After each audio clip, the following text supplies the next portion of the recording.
안녕하세요. 저는 7번 넘어져도 8번 일어나는 불굴의 의지를 가진 40대 여성입니다. 어렸을 땐 그저 열심히 하면 성공하겠거니 하고 생각했어요. 노력하는 만큼 더욱더 행복한 미래가 기다리고 있을 줄 알았죠. 하지만 막상 살아보니 인생이라는 것이 그리 순탄치만 않더라고요. 의지만으로는 어쩔 수 없는 거센 풍파들이 쉬지 않고 제 인생에 들이닥치더군요. 저는 지금부터 그 바람잘 날 없었던 제 인생에 대해 이야기해 보려고 합니다. 저는 강원도 삼척의 가난한 농가에서 태어났어요. 저희 부모님께선 작게 농사를 지으며 저와 여동생 그리고 막내 남동생까지 3남매를 키우셨죠. 그리고 저는 학원을 다니지 않고 열심히 공부해 한 지방 국립대에 장학금까지 받으며 진학을 할 수 있었습니다. 기숙사 생활을 시작한 전 4년 내내 장학금을 놓치지 않기 위해 정말 열심히 공부했어요. 생활비와 모자란 학비를 충당하기 위해 아르바이트도 쉬지 않고 뛰었죠. 바쁜 와중에도 학창 시절을 마음껏 누리고 싶었던 전 친구들의 술자리나 동아리 모임에도 자주 얼굴을 내비치곤 했는데 그래서인지 제 별명은 강길동이었어요. 쉬지 않고 동해 번쩍 서해 번쩍 한다면서 친구들은 제 성인 강을 따서 그런 별명을 지어주더라고요. 야, 강길동, 너 이번 동아리 모임엔 꼭 나오는 거지? 김성현이라는 동갑내기 남자애는 제가 곁다리를 걸치고 있던 사진 동아리에서 만난 친구였습니다. 그 친구와는 둘이 따로 만날 정도로 친하진 않았지만 친한 무리에 함께 속해 있어 대학 시절에 많이 어울려 놀곤 했었죠. 그 친구는 술자리에서 제게 종종 자기 형의 이야기를 하곤 했어요. 길동아, 난 진짜 너 볼 때마다 우리 형 생각나. 우리 형이 나랑 6살 차인데 형은 내가 본 사람 중에 제일 착하고 성실한 사람이거든. 근데 길동이 넌 내가 본 사람 중에 두 번째로 착하고 부지런한 사람이야. 딱 우리 형 같아. 성현이는 자기는 세상에서 형이 제일 좋다면서 배시시 웃더군요. 나중엔 지갑에서 가족 사진을 꺼내 제게 형의 얼굴을 보여주기도 했는데 듣던 대로 인상이 참 선해 보이더라고요. 어차피 본가가 서울이라는 성현이의 형은 졸업할 때까지 실제로 볼 일은 없었지만요. 저는 졸업 후 취직을 위해 서울로 상경했습니다. 솔직히 저 정도면 대기업은 못 돼도 중견기업 중 한 군데엔 취직을 할 수 있을 줄 알았는데 생각보다 학벌에 대한 허들이 더 높더라고요. 그래서 전 눈을 낮춰 중소기업에도 이력서를 넣었고 합격한 회사 중 복지가 그나마 제일 나았던 곳에 몸을 담게 되었죠. 그렇게 바쁘게 살다 보니 성현이뿐 아니라 대학 친구들과의 연락도 점점 뜸하거나 끊겨져 갔습니다. 시간이 흘러 저는 소개팅으로 만난 남자와 결혼 이야기까지 오가게 되었어요. 하지만 나이 31였던 당시 어느 날 저는 청천벽력 같은 소식을 듣게 되었죠. 엄마가 암이라고? 부모님과 함께 농사를 지으며 살고 있던 남동생은 제게 엄마가 암에 걸렸다는 소식을 전해주었습니다. 눈앞이 깜깜했어요. 다행히 수술받고 치료를 받으면 희망을 걸어볼 수 있는 상태였지만 여전히 어려운 집안 형편을 아는지라 소식을 듣자마자 병원비 걱정부터 되더라고요. 저는 우선 준비하던 결혼을 미루고 결혼 자금으로 엄마의 수술비와 치료비를 대기 시작했습니다. 저는 엄마를 서울로 모시고 올라와 유명한 대학병원에 입원까지 시켰죠. 남동생은 농사를 돕느라 아빠 강원도를 떠날 수가 없었고 일찍 결혼해서 애 낳고 살던 여동생은 제부를 따라 제주도에 살고 있었거든요. 그리고 식구들 모두 빠듯하게 살고 있던 걸 잘 알았기에 저는 온전히 엄마의 치료비를 부담할 수밖에 없었어요. 그 와중에 저는 만나던 남자가 바람이 난 사실을 알고 이별을 택했습니다. 그렇게 남자도 돈도 모두 잃고 엄마의 건강만을 바랐건만 엄마는 결국 투병한 지 3년 만에 세상을 떠나고 말았죠. 그리고 불행의 그늘에서 벗어나기 전 그해의 어느 날, 저는 굉장히 반가운 재회를 하게 되었어요. 야, 강길동, 진짜 오랜만이다. 그 사람은 바로 대학 시절 사진 동아리 친구였던 성현이었습니다. 우린 대학 친구의 결혼식장에서 다시 만났어요. 그날 저는 오랜만에 만난 대학 친구들과 술자리를 가졌고, 오랜만에 만난 성현이는 여전히 밝고 유쾌하더군요. 사진 스튜디오를 운영하고 있다던 성현이는 제게 명함을 건네주며 근황을 묻더라고요. 잘 지냈어? 결혼은 했고? 아니, 작년에 결혼할 뻔한 남자가 있긴 했는데 바람나서 헤어졌어. 그래? 에이, 뭐 요새 결혼이 필수인가? 나도 여자친구는 있는데 아직 결혼 안 했어. 인사치레처럼 제게 결혼 여부를 물은 성현이는 어느 정도 취기가 오르자 제게 익숙한 이야기를 꺼내더군요. 길동아, 아니, 인영아, 너 혹시 우리 형 기억해? 내가 옛날에 너한테 우리 형 얘기 진짜 많이 했었는데. 그럼 그걸 어떻게 잊니? 형은 잘 살고 계셔? 그럼 우리 형 회사 다니다가 돈 모아서 자기 가게 차렸어. 어엿한 요식업장을 가진 사장님이라고. 우리 형 멋지지? 근데 우리 형도 3년 전에 여자가 바람 피워서 파혼한 뒤론 여태 장가를 안 갔어. 어쩜 너랑 상황도 이렇게 비슷하냐? 그치? 그래서 말인데, 인영이 너 우리 형 한번 안 만나볼래? 우리 형이 나이가 좀 있어서 그렇지 진짜 사람 하나 성실하고 착하거든. 뭐? 야, 됐어. 넌 10년이 지났는데도 여전히 나한테 형 타령이니? 저는 성현이의 제안을 웃어 넘겼습니다. 친구의 가족을 소개받기가 부담스러웠거든요. 그런데 그날 저는 성현이의 형 이야기를 들은 지 10여 년 만에 처음으로 성현이의 형을 실제로 만나게 되었죠. 어? 형, 여기야. 인영아, 인사해. 우리 형. 아, 안녕하세요. 강인영입니다. 오랜만에 대학 친구들과 가진 술자리가 즐거웠는지 그날 성현이는 많이 취했더군요. 비틀거리며 밖에 나갔다 온 성현이가 뭘 하고 왔나 했는데 성현이는 자기 형에게 자신을 데리러 와달라고 부탁을 했더라고요. 정말로 혼자 집에 못 갈 것 같아서가 아니라 아마 제게 자신의 형을 꼭 보여주고 싶어서였던 것 같았죠. 그런데 제 이름을 들은 성현이의 형은 아주 반가운 표정을 지으며 제게 악수를 청했습니다. 아, 그쪽이 인영 씨였군요.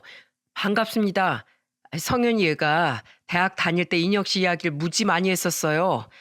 그때부터 어떤 분인지 한번 만나 뵙고 싶었는데 이렇게 뵙게 되네요.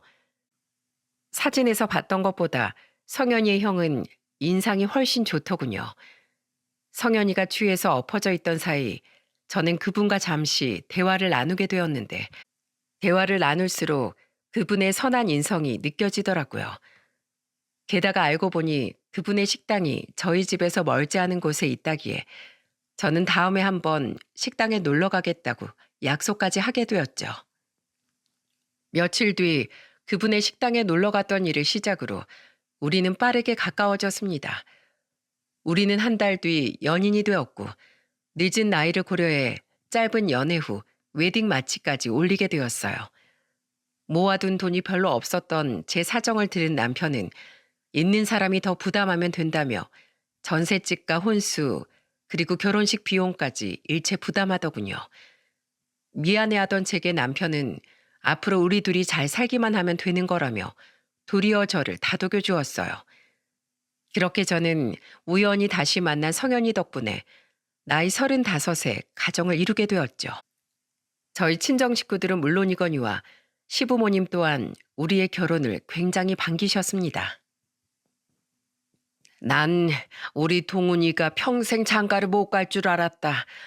그런데 이제 보니 인영이 너처럼 착한 애를 만나려고 여태 얘가 장가를 안 갔던 거였어.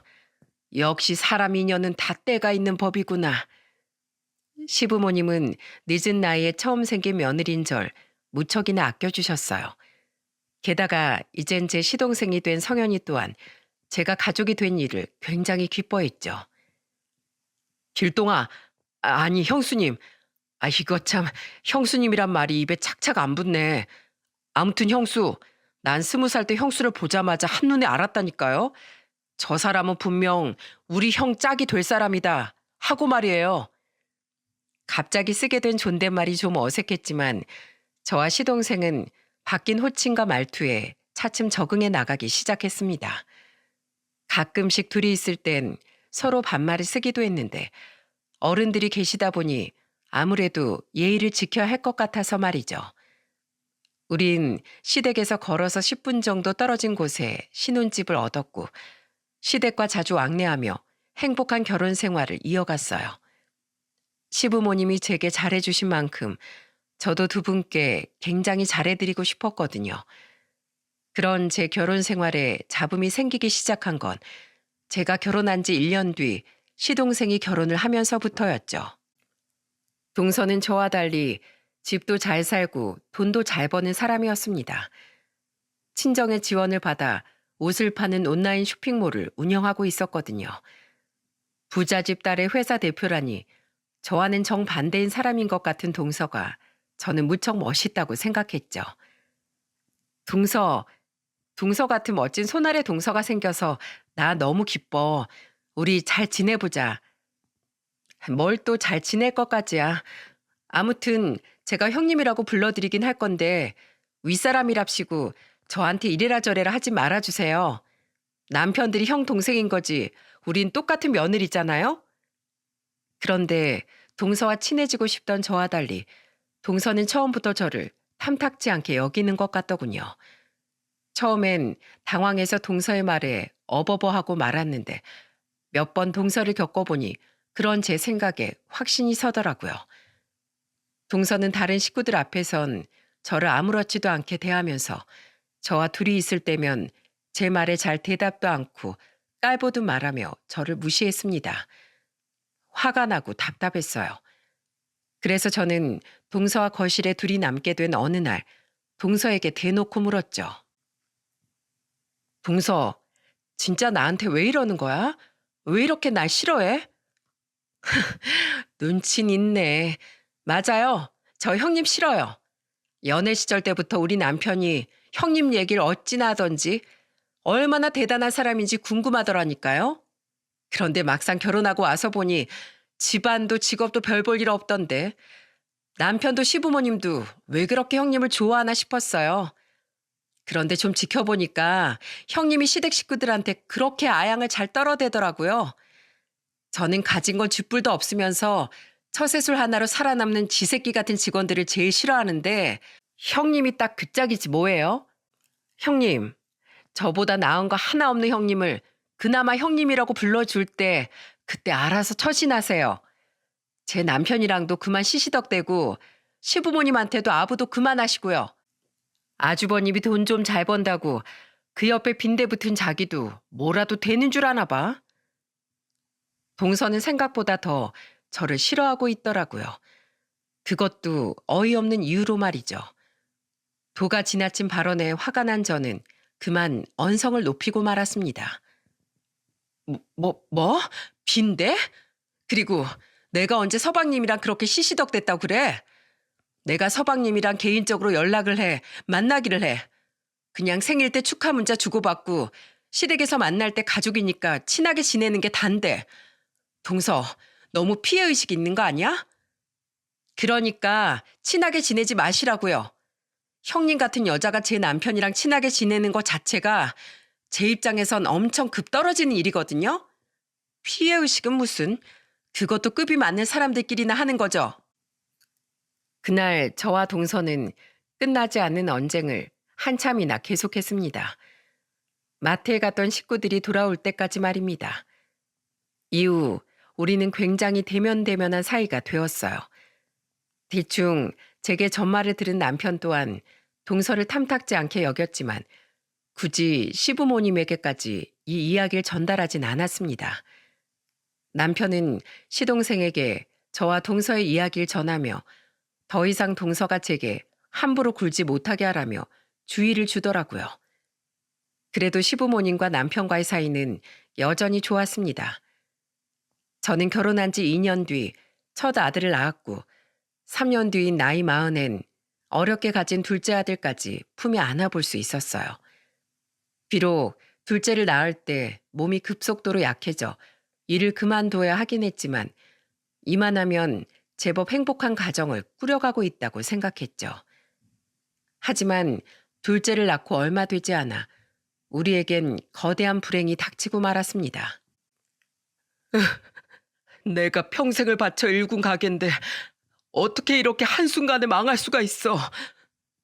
그 불행은 바로 남편 식당의 폐업이었어요. 전 세계 모든 사람들이 힘들었던 바로 그 시기가 겹치며 남편은 눈물을 머금고 한순간에 식당을 정리하게 되었죠. 아직 어린 첫째와 100일이 갓 지난 둘째를 보니 앞으로 어떻게 살아가야 할지 막막하더군요. 둘째가 너무 어리고 몸도 회복이 되지 않은 탓에 저는 당장 일을 나갈 수가 없으니 더더욱 말입니다. 그런 가족들을 보며 남편 또한 무작정 망연자실해하고 있을 수는 없겠다고 생각한 모양이더군요. 잠시 풀이 죽어 있긴 했지만 남편은 가족을 위해 금세 털고 일어섰습니다. 그리곤 짧은 구직 생활 끝에 한 공장 생산직으로 취직을 했죠. 하지만 두 번째 불행은 너무도 빠르게 또다시 우리를 덮치고 말았습니다. 여보, 이상해. 아무리 봐도 내 눈에 내 손이 안 보여. 공장 일을 한 번도 해보지 않았던 남편은 서툴게 의욕만 앞서서 일하다 그만 공장 기계에 손이 끼는 큰 사고를 당하고 말았어요. 급하게 병원으로 이송되긴 했지만 남편은 결국 오른손을 절단해야만 했죠. 식당이 망한 것과는 차원이 다른 거대한 불행에 씩씩했던 남편 또한 좌절하고 말았습니다. 병원에서 퇴원한 남편은 매일같이 방 안에 틀어박혀 우울해했어요. 다행히 술을 마시진 않았지만 남편은 하루가 다르게 기력을 잃어가더군요. 여보, 일어나서 밥 좀 먹어봐. 어? 당신 이러다 정말 쓰러져. 안 먹어. 내 인생은 끝났어. 난 평생 이 병신 같은 몸으로 당신에게 짐만 되며 살아가게 될 거야. 나 같은 건 차라리 굶어 죽는 게 나아. 화도 내보고 애원을 해보기도 했지만 남편은 정말 배고플 때 국물만 몇 모금 들이킬 뿐 속 먹으려고 하질 않더라고요. 아직 빚은 다 갚지도 못했지.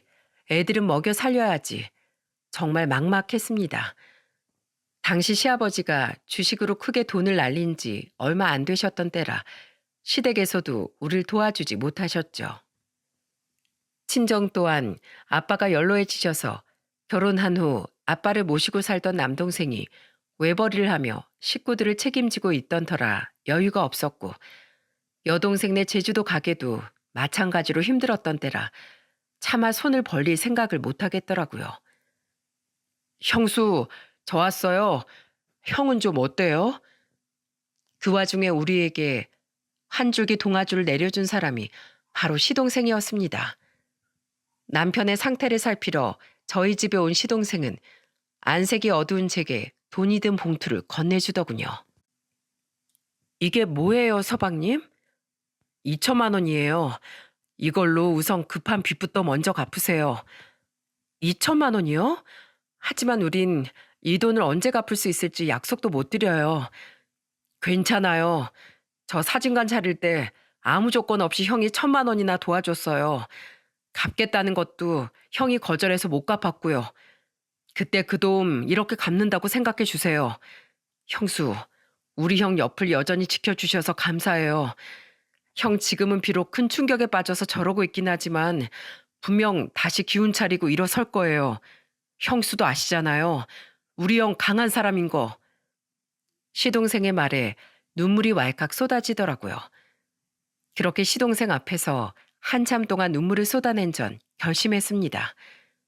시동생 말대로 언젠가 일어설 남편을 위해서 그동안은 제가 어떻게든 남편을 지켜주겠다고 말이죠. 다음 날 전 고민 끝에 시댁에 찾아가 무릎 꿇고 시부모님께 부탁을 드렸습니다. 어머님, 아버님, 저 돈을 벌러 나가야 할 것 같아요. 완전하게는 아니어도 몸이 어느 정도 회복이 됐거든요. 그런데 저희 집 사정이 이래서 애들을 어린이집에 맡기자니 그 돈마저 부족해요. 염치 없지만 저희 애들 두 분께 좀 부탁드려도 될까요? 죄송해요.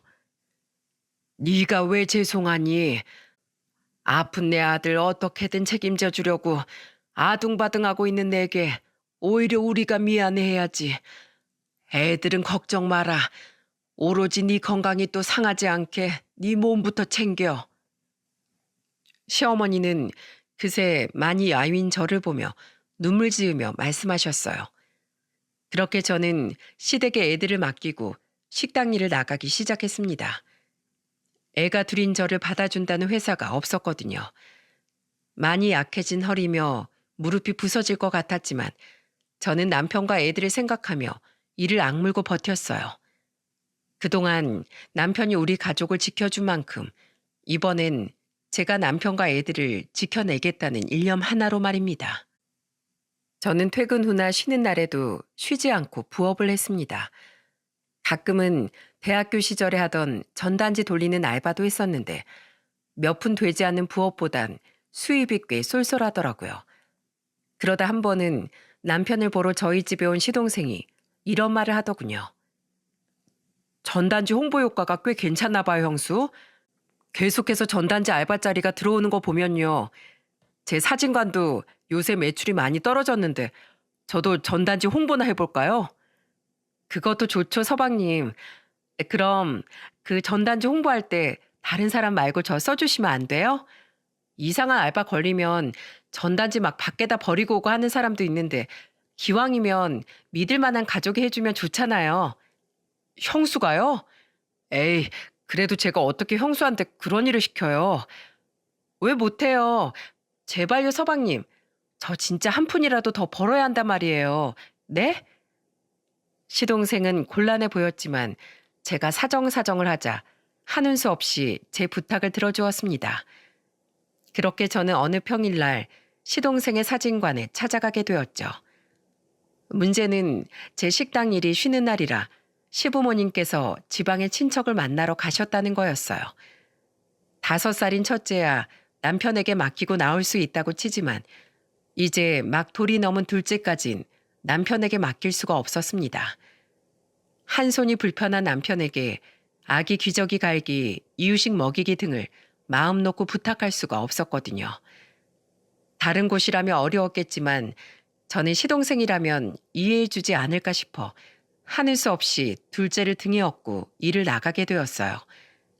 제 등에 업힌 둘째를 보고 시동생은 기함을 하더라고요. 죄송해요, 서방님. 근데 오늘은 시부모님도 안 계시고 애를 집에 두고 올 수도 없어서요. 그래도 절대로 일하는 데는 방해 안 되게 할게요. 우리 애 순해서 많이 울지도 않아요. 아니, 일 걱정이 아니라 형수가 걱정돼서 그러죠. 형수, 차라리 애를 제가 보고 있을게요. 아니에요. 서방님은 여기 일하셔야죠. 저 정말 괜찮아요. 여기 이거 돌리고 오면 되죠? 저 다녀올게요. 형수! 시동생은 애타게 저를 불렀지만 저는 얼른 전단지를 가지고 도망쳐 나왔습니다. 시동생의 마음을 불편하게 한 것이 너무 미안해서라도 어떻게든 빨리 더 많은 전단지를 돌리고 들어오자 싶었어요. 길거리엔 평일임에도 불구하고 사람들이 한가득이었습니다. 사람들의 밝은 얼굴을 보니 부러움이 슬쩍 고개를 들더라고요. 하지만 저는 이내 고개를 세차게 흔들었죠. 왜 남들을 부러워해? 내 행복의 결실은 내 등에, 그리고 집에서 날 기다리고 있는데 힘내자 강인영. 저는 스스로를 다독이며 열심히 전단지를 나누어 주었습니다. 그리고 부디 이 전단지를 받고 더 많은 사람들이 시동생의 사진관에 방문하길 바랐죠. 그런데 일을 하던 와중 조금 떨어진 곳에서 낯이 익은 사람이 제 쪽으로 걸어오고 있더군요. 누군가 싶어서 유심히 지켜보는데 그 사람은 바로 동서가 아니겠어요? 저는 그제야 시동생의 사진관 근처에 동서의 회사도 있다는 이야기를 떠올렸습니다. 동서가 창업 초기에 피팅 모델 사진을 찍으러 시동생의 사진관을 오가다 두 사람이 인연을 맺었다는 시동생의 말을요. 아는 척하지 말까 싶다가도 평생 안 볼 사이도 아닌데 그렇게까지 해야 할까 싶더라고요. 게다가 동서의 주위엔 같은 회사 직원들로 보이는 사람들도 함께였기에 저는 일부러 더 반갑게 목소리를 높여 동서를 불렀습니다. 괜히 사이가 안 좋아 보였다가 동서가 회사 직원들의 입에 오르내리게 만들고 싶지 않았거든요. 동서, 여기서 다 만나네? 그런데 제가 크게 손까지 흔들었음에도 불구하고 동서는 저를 아예 쳐다도 보지 않더군요.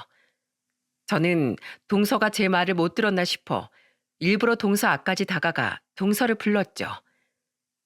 동서, 멀어서 내 말이 잘 안 들렸나 봐. 여기서 만나니까 너무 반갑다. 저는 환하게 웃으며 동서에게 인사를 건넸습니다. 주위 직원들은 동서를 쳐다봤는데 왜인지 동서는 아무 말도 않고 가만히 서서 저를 위아래로 훑어보더라고요. 그러더니 이내 동서는 마치 저를 이상한 사람 보듯 바라보며 충격적인 이야기를 하더군요. 누구세요? 저 아세요? 어? 그게 무슨 소리야, 동서? 누구신데 절 동서라고 부르시냐고요? 전 그쪽 전혀 모르는데 왜 자꾸 아는 체를 하세요? 대표님 모르는 분이에요? 나 전혀 모르는 사람이야. 좀 미친 사람 같은데? 저기요, 저 그쪽 모르니까 괜히 아는 체 하지 마세요. 이상한 사람이야, 진짜. 다들 가죠. 황당했습니다. 앞에서 보나 옆으로 보나 분명 동서가 맞는데 동서는 저를 무시하다 못해 아예 모른 척을 하더라고요. 졸지에 이상하고 미친 사람이 된 저는 어이가 없어서 벙찐 채로 그 자리에 잠시 굳어버렸죠. 아, 진짜. 왜 사람 앞을 막고 서 있어요? 비켜요. 동서는 그런 저를 옆으로 팍 밀치더군요. 저는 순간 둘째가 다칠까봐 등에 업힌 둘째를 붙잡았고 다행히 둘째는 무사했지만 잠에서 깨어 울음을 터뜨리고 말았어요. 저는 화가 나서 동서에게 소리쳤습니다. 아는 척하기 싫으면 말면 되지. 왜 사람을 밀쳐? 등에 애 업고 있는 거 뻔히 봤으면서 애가 다쳤으면 어떻게 할 뻔했냐고. 어쩜 사람이 그렇게 여전히 못됐어? 못돼? 저기요. 아까부터 말하지만 전 당신 모른다니까요? 전단지 돌리러 왔으면 얌전히 전단지나 돌리고 갈 것이지. 왜 엄한 사람을 계속 붙잡아요? 하긴 머리가 제대로 달린 사람이면 저 나이에 애까지 없고 저런 일이나 하고 있지도 않겠지. 진짜 한심하다 한심해. 뭐? 한심? 너 지금 말 다 했어? 당신 지금 형수한테 뭐 하는 짓이야? 그때였습니다. 뒤에서 들려오는 목소리에 저와 동서는 동시에 제 등 뒤를 쳐다봤어요. 그리고 제 뒤에선 분노로 얼굴이 일그러진 시동생이 동서를 노려보고 서 있더군요. 여보? 당신이 어떻게 여길? 형수가 들고 있는 전단지 안 보여? 내 스튜디오 전단지잖아. 동서는 제 손에 들린 전단지를 자세히 들여다보더라고요. 계속 저를 모른 척하느라 바빴으니 미처 전단지의 내용까진 보지 못한 모양이었죠. 그제야 상황 파악이 됐는지 동서는 당황하기 시작했습니다. 그리고 동서 주위에 있던 직원들은 곤란한 표정으로 동서와 우리를 번갈아 보다 이렇게 말했죠. 대표님 남편분이세요? 아까 저 여자는 모르는 분이라고 하셨잖아요. 김대리, 모른 척하고 그냥 들어가자. 대표님, 저희 먼저 들어가 볼게요. 직원들은 복잡한 가정사에 끼기 싫었는지 빠르게 그곳을 벗어나더군요. 저는 우는 아이를 앞으로 안고 달랬고 직원들이 다 사라지자 시동생은 동서를 향해 소리쳤어요. 애까지 데리고 일하러 나온 형수가 걱정돼서 직원한테 스튜디오 맡기고 나와봤더니 대체 이게 무슨 일이야? 당신 아무리 사람이 못돼도 그렇지 어떻게 형수를 사람들 앞에서 그렇게 무시할 수가 있어? 내가 전에 분명 경고했지. 형수한테 함부로 굴지 말라고. 그게 그래. 내가 형님 모른 척 좀 했다. 당황하던 동서는 할 말이 없었는지 시동생에게 핑계대길 포기한 듯 했어요. 동서는 이내 인상을 사납게 바꾸며 저를 향해 비난을 퍼붓기 시작했습니다. 진짜 재수가 없어서. 형님은 왜 하필 제 회사 근처에서 이런 일을 하고 있어요? 차림새는 저게 또 뭐고 애는 또 왜 얻고 있어? 형님, 저 회사 대표예요. 그런 저를 직원들 앞에서 창피 주려고 작정했어요? 그 꼴을 하고 저를 동서라고 부르면 제 체면이 뭐가 돼요? 체면은 무슨 체면? 내가 동서 형님이면 동서가 대표가 아니게 되기라도 해? 난 그래도 직원들 앞에서 동서를 위해 평소보다 더 반갑게 인사했을 뿐인데 대체 내가 뭘 잘못했다는 거야? 정말 절 위했다면 그 꼴을 하고 저를 아는 척하지 말았어야죠. 애 얻고 전단지 돌리고 있는 사람이 대표인 제 형님이라고 하면 제 꼴이 얼마나 우습게 돼요? 당신도 그래. 여기 내 회사 주위인 거 뻔히 알면서 창피하게 이런 전단지를 돌려야 되겠어? 여기가 내 남편 사진관인 거 직원들이 다 아는데 애초에 일이 이렇게 된 건 다 당신 탓이야. 들어가서 직원들한테 대체 뭐라고 둘러대야 돼? 짜증내 정말. 하다못해 동서는 시동생에게까지 원망의 화살을 돌리더라고요. 대체 그놈의 대표 체면이 뭐기에 자기 남편까지 창피하다고 발악하는 건지 한심하더군요. 시동생은 동서를 질린다는 표정으로 바라보며 말했죠. 창피해? 내가? 당신 친정돈으로 쉽게 사업하다 보니까 간절함이라곤 전혀 모르는구나. 내 사업장 지키려면 전단지를 돌리든 춤을 추든 내가 못할 게 뭐야. 당신처럼 생업을 우습게 하는 사람한테 나도 형수도 그딴 취급 받을 필요 전혀 없어. 또 그놈의 형수 편이지. 당신 내가 당신 형수한테 돈 빌려준다고 했던 거 반대했을 때도 기어코 그 큰 돈을 빌려줬었지. 당신이 그 돈 받을 수 있을 것 같아? 당신 형수는 병신이 된 상황에서 형님이 저딴 전단지 돌려서 모은 돈으로? 뭐? 당신 다시 말해봐. 누가 병신이라고? 당신 형님, 우리 이참에 툭 하놓고 정리 좀 합시다. 형님 집도 가난하고 남자한테 버림받고 엄마도 암 걸려서 돌아가셨다면서요? 게다가 멀쩡히 잘 사던 아주버님도 형님 만나고 나서 식당 망하고 장애까지 얻은 거 아니에요? 이쯤 되면 형님이 모든 불행을 끌고 다니는 사람이라는 생각 안 드세요? 지금도 봐요. 형님 때문에 엄한 우리까지 또 싸우고 있잖아요. 게다가 우리 돈까지 뜯어갔으면 이젠 제발 우리 인생에서 좀 빠져주세요.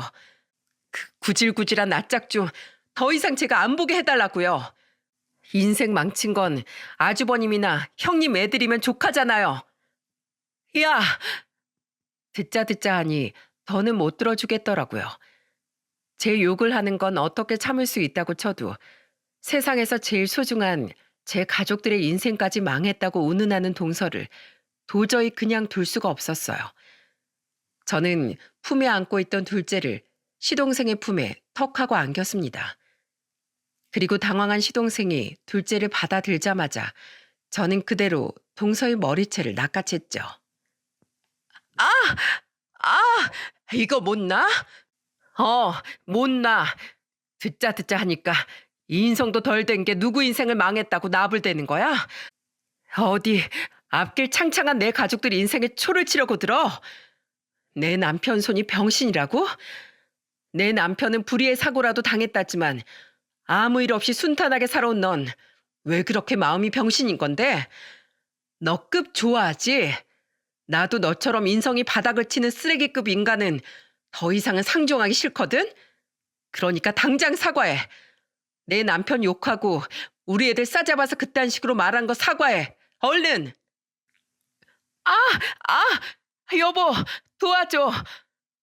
저는 악을 쓰며 동서의 머리채를 쥐어뜯었습니다. 놀란 동서는 반항 한 번 못하고 시동생만 부르며 비명을 지르더라고요. 하지만 시동생은 그런 동서를 싸늘히 노려볼 뿐 도와줄 생각은 전혀 없어 보였죠. 동서의 머리를 한 뭉텅이 뽑은 후에야 저는 동서의 머리채를 내려놨습니다. 진이 다 빠진 동서는 자신의 머리를 매만지며 바닥에 주저앉아 거의 곡을 하며 울더군요. 엄마, 아빠, 내 머리, 내가 너 가만 안 둘 거야. 두지 마. 나도 앞으론 너 절대로 안 봐줄 거니까. 회사 직원들이 너 꼴이 왜 그러냐고 물어보면 너 꼭 솔직하게 말해라. 그 전단지 알바하던 형님한테 개기다가 머리채 다 뜯긴 거라고. 저는 손바닥에 달라붙은 동서의 머리카락을 탁탁 털었습니다. 그리곤 여전히 울고 있는 둘째를 시동생의 손에서 건네받고는 다시 둘째를 등에 업었죠. 형수님, 괜찮으세요? 보시다시피 괜찮아요. 머리털 뜯긴 건 서방님 아내지 제가 아니잖아요. 저 여기 말고 다른 쪽 가서 전단지 마저 돌리고 올게요. 여기선 사람들이 하도 쳐다봐서 창피해서 더는 못 돌리겠네요. 서방님은 저 신경 쓰지 마시고 저 여자 하나 챙겨주세요. 네? 이 와중에 전단지를 마저 돌리시겠다고요? 그래야죠. 일은 책임감 있게 맞춰야 되잖아요. 그리고 말씀드렸다시피 저 진짜로 지금 한 푼이 아까울 때라서요. 저 가요. 저는 그렇게 유유히 전단지를 들고 자리를 떴어요. 뒤에서 동서가 울며 불며 시동생에게 뭐라고 말하는 것 같았지만 저는 신경도 쓰지 않았습니다. 저는 그날 전단지를 전부 나눠준 후에 시동생에게 연락을 남기고 집으로 돌아왔어요. 그날 저녁 시동생은 제게 미안했다며 임금에 5만 원을 더 얹어서 보내주더라고요. 그리고 시동생이 먼저 남편에게 전화를 했는지 남편은 저를 보자마자 눈물을 터뜨리더군요. 미안해 여보. 성현이한테 전화 받았어. 당신은 가족을 지키기 위해서 고군분투하고 있는데 정작 당신을 지켜야 할 난 내 슬픔에만 빠져서 이렇게 한심하게 굴어서 정말 미안해. 여보, 나 이제라도 정신 차릴게. 어떻게든 일자리도 알아보고 당신한테 다시 부끄럽지 않은 남편이 되도록 노력할게. 나 때문에 그 모진 일을 겪게 해서 정말로 미안해. 여보, 정말이야? 이제 정말로 밥도 잘 먹고 힘내줄 거야? 예전 당신으로 돌아올 거야? 예전처럼 당신에게 든든한 남편이 되진 못하겠지만 적어도 짐은 되지 않으려고 노력할게. 조금만 기다려줘. 당신이 왜 나한테 짐이야? 당신은 존재만으로도 세상에서 가장 든든한 내 남편이야. 정말 고마워, 여보. 참 아이러니하죠. 고난의 끝에서 겪은 최악의 일이 결국 남편이 힘을 찾는 장치가 되어주었다는 사실이 말입니다. 저는 남편이 기운을 차렸다는 사실에 낮에 일은 까맣게 잊고 기쁨의 눈물을 흘렸죠. 그런데 다음 날 식당 일을 마치고 애들을 찾으러 시댁에 갔을 때였습니다. 서방님, 당신도 와 있었네? 분명 제가 일을 나갈 때까진 아무 말이 없던 남편은 왜인지 시동생과 함께 시댁에 와 있더라고요. 제 물음에 대답을 한 사람은 다름 아닌 시동생이었습니다. 형수, 저 이혼할 거예요. 집사람한테 통보하고 나왔어요. 자초지종은 부모님께 이미 전부 말씀드렸고요. 네? 어제 일 하나로 이혼까지 하신다고요? 당황스러웠습니다. 물론 동서는 더 이상 상종 못할 사람이라고 생각했지만 제 일 때문에 잘 살던 시동생이 갑자기 이혼을 한다는 사실은 조금 부담스럽기도 했거든요. 그런데 잔뜩 화가 난 시아버지의 입에서 나온 말은 그런 제 부담을 순식간에 없애주기에 충분했어요. 너 때문이 아니다. 물론 어멈 네 일이 마지막 불을 지핀 건 맞다만 오늘 성현이 말을 들어보니 아주 문제가 한두 개가 아니었더구나. 자기는 귀하게 자랐다고 집안일엔 손 하나 까딱 안 해서 성현이 애가 여태 집안일을 도맡아 했대. 그뿐이냐? 사업이 조금 어려워지면 친정에 돈 빌리고 친정에서 알아서 하라고 못 박으니까 성현이 벌이를 죄다 자기 사업에 가져다 썼다는구나. 그 지경이면 생활비라도 아껴 쓸 것이지. 사회적 체면을 지켜야 한다며 명품 옷을 그렇게 사댔다는 말을 듣고 내가 정말 뒤로 넘어가는 줄 알았다. 게다가 더 충격적인 건 여태 이놈들이 애가 안 생겼던 게 성현이 탓이 아니었다는 거야.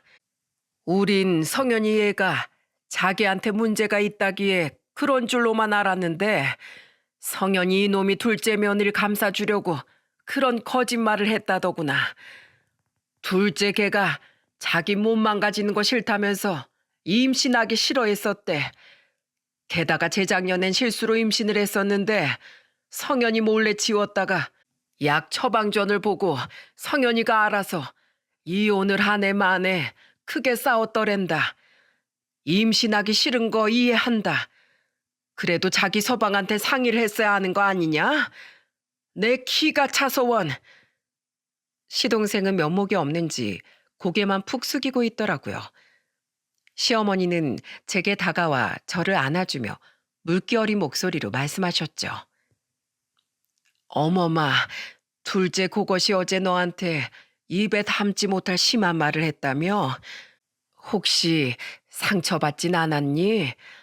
우린 너 때문에 동훈이가 불행해졌다는 생각 일절 않는다.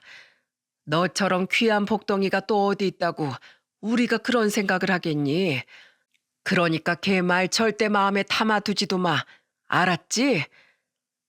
시어머니의 말에 저는 그만 울음을 터뜨리고 말았습니다. 남편에게도 차마 털어놓지 못했지만 저 사실 제가 불행을 몰고 다닌다는 동서의 말만큼은 도저히 떨쳐내질 못했었거든요. 동서의 말이 정말 사실이면 어쩌나 싶어서 말입니다. 그랬으니 제 마음을 꿰뚫고 있던 시어머니의 말씀에 눈물이 터져버릴 수밖에 없었던 겁니다. 어이가 없었던 시동생은 이혼 소송 끝에 손쉽게 이혼을 했습니다. 이후 시동생은 다시 시댁에 들어가 살게 되었죠. 이혼 과정에서 동서는 사람들 보기 창피하다며 끝까지 이혼을 거부했던 모양인데 시댁까지 찾아와 난동을 부리던 동서에게 시동생은 이렇게 말한 후 동서를 끌어냈던 모양이더라고요. 나도 당신이 내 아내라고 밖에서 말하기 더는 창피해서 당신이랑 못 살아. 내 사회적 체면 나도 당신 못지않게 중요해. 시동생의 이혼이 마무리되고 얼마 되지 않아 저는 동서에게서 전화를 한 통 받았습니다. 저는 동서에게 걸려오는 전화를 모두 무시했는데 그때 동서는 아예 모르는 번호로 제게 전화를 걸었더라고요. 누구세요? 누구긴 누구야. 네가 인생을 망쳐놓은 사람이지. 술에 취한 동서의 목소리를 듣고 처음엔 기함을 했습니다. 그래도 기왕 받은 거 뭐라고 하나 들어라도 보자 싶어 저는 전화를 끊진 않았죠. 하지만 역시는 역시였어요. 동서는 아직도 정신을 못 차리고 제게 저주를 퍼붓더라고요. 너처럼 하찮은 인간 때문에 내가 이혼을 당했다는 사실이 너무 창피해서 나 밖에서 왜 이혼했는지 말도 제대로 못해. 알아? 내 인생은 탄탄대로 그 자체였는데 너 때문에 내 인생에 이혼이란 흠이 생긴 거라고. 야, 난 처음부터 시댁에서 여왕벌처럼 구는 네가 정말 싫었어. 이제 내 남편도 네 편으로 만들어서 나 이혼시키니까 속이 시원하냐? 이 가증스러운 인간아. 나 때문에 이혼했다고? 얘 아직도 정신 못 차렸네. 고강희 씨, 당신 이혼당한 건 다 당신 행동에 따른 업보야. 자기 체면만 중요하고 정작 소중해야 할 남편을 함부로 대하고 남편과 신뢰를 저버린 당신 탓이라고. 그 와중에 당신이 내게 한 일을 보고 당신 남편은 당신 인성에 학을 뗐을 뿐이야. 고강희 씨, 억울해할 필요 없어. 원래 세상엔 내 마음대로 돌아가는 일이 하나도 없거든. 당신이 그동안 어리광 피고 편하게 살 수 있었던 건 다 운이 좋았을 뿐이야. 그러니 이제라도 세상이 만만하지 않은 걸 깨달았으면 정신 차리고 철 좀 들고 살아. 겉으로 보이는 체면이 아니라 내적으로도 좀 갈고 닦으라고. 대낮부터 술 처먹었으면 곱게 발 닦고 자라. 저는 그대로 전화를 뚝 끊고 그 번호마저 차단해 버렸습니다. 이후 한동안 동서인 듯한 모르는 번호들로 계속해서 전화가 걸려오긴 했는데 저는 그 전화들을 일절 받지 않았어요. 어차피 하고 싶은 말은 전부 했으니 괜히 전화 받아서 감정 노동을 하기 싫었거든요. 그렇게 1년이 지난 지금 저는 열심히 행복을 향해 달려나가고 있습니다. 남편은 열심히 알아본 끝에 직업 교육을 받고 장애인 동료 상담사가 되어 일하고 있어요. 같은 장애를 가진 사람으로서 다른 장애인의 고민을 들어주고 마음을 보듬어 줄 수 있는 직업이라며 남편은 꼭 그 일을 하고 싶어 했죠. 나도 깊은 절망에 빠진 적이 있었잖아. 당신 덕분에 빨리 절망에서 빠져나오긴 했지만 말이야. 그래서 나도 같은 처지 사람들에게 당신 같은 사람이 되어주고 싶었어. 참 선한 남편다운 말이죠. 그런 남편 덕에 최근엔 벌이가 많이 나아져 우린 빚도 많이 갚고 전보다 더 나은 생활을 하고 있답니다. 저는 남편의 벌이가 생기자 아이들을 어린이집에 보내려고 했는데 그때 시부모님께선 완강하게 반대를 하시더라고요. 늙음하게 생긴 손주 보는 즐거움을 자신들에게서 빼앗지 말라면서 말입니다. 물론 저희를 위해 하신 말씀이겠지만 그런 두 분 덕에 우린 조금 더 마음 편하게 밖에서 일을 하고 있습니다. 참으로 감사한 일이죠. 시동생은 오히려 결혼 생활을 할 때보다 얼굴이 더 밝아졌어요. 그동안은 느끼지 못했는데 동서와의 결혼 생활 동안 마음고생을 많이 했던 모양이더라고요. 그런 시동생이 최근 우리에게 아주 큰 선물을 준 적이 있어요. 형, 의수는 어때? 잘 맞아? 시동생은 부담스러워하는 남편을 끌고 가 끝내 의수를 맞춤 제작해줬습니다. 저조차도 가격이 부담스러워 선뜻 사주지 못했던 걸 선물해준 시동생에게 너무 고마워 저는 눈물까지 흘렸죠. 그리고 얼마 전 시동생은 가족들에게 동서의 근황을 이야기해주더군요. 몇 달 전에 강희한테 전화 왔었어. 돈 빌려달라고. 그래서 잘난 네 친정 부모님한테 부탁하랬더니 전 장인어른이 더 이상 걔 사업에 돈 빌려주는 건 깨진 독에 물 붓기라면서 더 이상의 지원은 없다고 못을 박았대. 난 어림도 없는 소리 하지 말라고 전화 끊었는데 얼마 전에 보니까 그 쇼핑몰 사이트 폐쇄됐더라. 망한 거지 뭐. 그렇게 대표 거리더니 동서의 회사는 다른 사람의 도움 없이는 채 1년도 버티지 못할 부실 기업이었더라고요.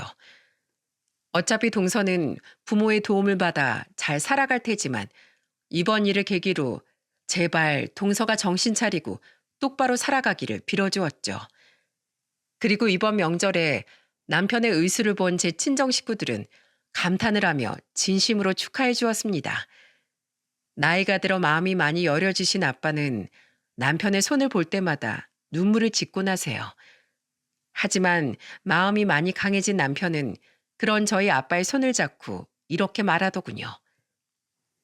더는 속상해하지 마세요, 장인어른. 저는 비록 한 손이 없지만 인형이라는 더 큰 행운을 다른 손으로 꼭 쥐고 살고 있으니까 하나도 불행하지 않아요. 따님을 이렇게 훌륭하게 키워서 제게 보내주셔서 정말 감사드려요, 장인어른. 우리 남편 참 많이 달라졌죠? 아니, 달라졌다라기보단 드디어 굳건했던 자기 자신의 모습을 되찾은 거겠죠. 저는 조금 더 여유가 생기면 식당을 그만두고 요양보호사 자격증을 따보려고 합니다. 아무래도 자격증을 필요로 하는 직종이 벌이는 더 수월하더라고요. 남편이 힘을 내준 만큼 저 또한 가족을 위해 더 나은 미래로 한 발씩 내디디며 살아가고 싶어요. 이렇듯 저는 수많은 불행을 딛고 열심히 살아가고 있습니다. 저는 제 사연을 이야기하며 많은 분들께 힘을 드리고 싶어서 이렇게 사연 신청을 하게 되었어요. 제 남은 인생에 얼마나 더 많은 불행이 기다리고 있을진 알 수 없지만 저는 지금처럼 그 어떤 고난에도 굴하지 않고 씩씩하게 살아갈 거예요. 그러니 제 사연을 들으신 여러분께서도 저처럼 행복에 대한 희망을 놓지 말고 불행을 이겨내셨으면 좋겠습니다. 넘어지면 잘 일어나면 그뿐이니까요. 그렇죠? 그럼 모든 분들에게 밝고 희망찬 내일이 기다리고 있길 바라며 이만 사연을 마치겠습니다. 감사합니다.